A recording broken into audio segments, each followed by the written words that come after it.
Saya orang Buddha. Tapi Apa? Orang apa? orang Buddha. Buddha. Buddha punya seorang budak juga. Seorang pembantu. Hah? Pembantu. Pembantu mana?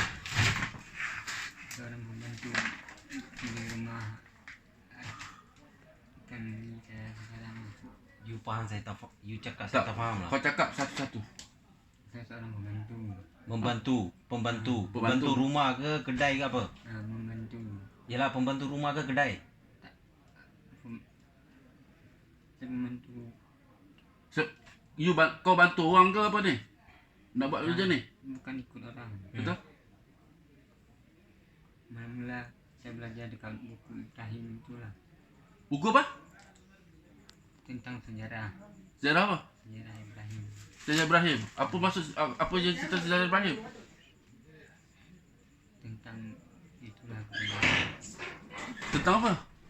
Tak, sekarang ni kalau kau tak jelaskan benda tu betul, aku nak kena faham apa maksud kau tentang apa ni Nabi Ibrahim. Apa yang kau nak maksudkan Nabi Ibrahim? Kenapa? Ada ajaran Nabi Ibrahim suruh pecahkan bahala orang lain ke? Sekarang you belajar apa itu kita tak ada masalah. Apa tujuan you pecah barang-barang ni semua? Sembayang barang semua ni. Kenapa? Apa masalah you pecah ni semua? Ha? You cakap nama saudara bilik. Sekejap. Ha? Aku nak kau dengar. Duduk baik. Duduk elok. Ha. Sekarang you cakap kan nama saudara Ni bilik ada India, ada Melayu. you cakap nak bagi tahu. Sekarang saya bawa you dalam bilik pun you tak mau bagi tahu. Nanti pergi luar nanti memang diorang marah lagi you. Kenapa you pecah ni? You ada hisap apa-apa ke? Tak ada apa hisap.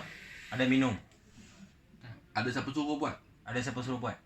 Tak, saya hanya lihat itu Nino dia bangun itu surga 7 dengan neraka 7 surga 8. Tapi kenapa sampai kau pecahkan orang punya tu?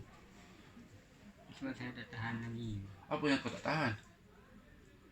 Pasal Kau salah belajar ilmu ke ni? tak, macam cepat dia bangun itulah. Tempat dia bangun? Apa yang bangun? Dia buat neraka 7 surga 8 itu. Apa dia? Neraka 7 surga 8 itu.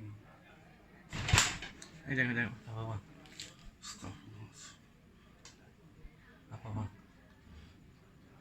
Ha? Kau belajar ilmu sesat ah? Bagi tahulah sini. Sekarang ni, abang ni dah cuba bagi tahulah betul-betul. Janganlah main-main dengan orang. Aku dah geram ni hantau lah badan kau. Tegak badan kau.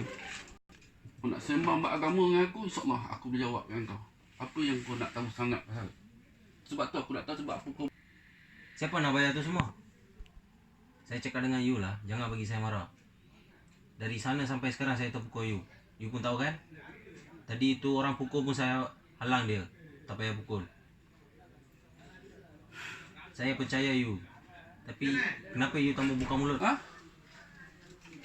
Apa sebab kau buat? Tujuannya apa? Kenapa kau buat?